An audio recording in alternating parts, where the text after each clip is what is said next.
మహారాష్ట్రలోని కొల్లాపూర్ జిల్లా municipal corporation Ganesh విగ్రహాలను నీటిలో నిమజ్జనం చేయడానికి సృజనాత్మకత మరియు సాంకేతికంగా అధునాతన మార్గాన్ని రూపొందించింది.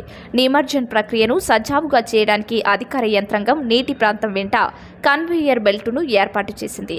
తద్వారా గణేష్ విగ్రహాన్ని సరైన పద్ధతిలో నీటిలో నిమజ్జనం చేయవచ్చునని నిరూపించారు.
NS7 న్యూస్ ఛానల్ ని సబ్స్క్రైబ్ చేయండి, షేర్ చేయండి, వీలైతే లైక్ చేయండి.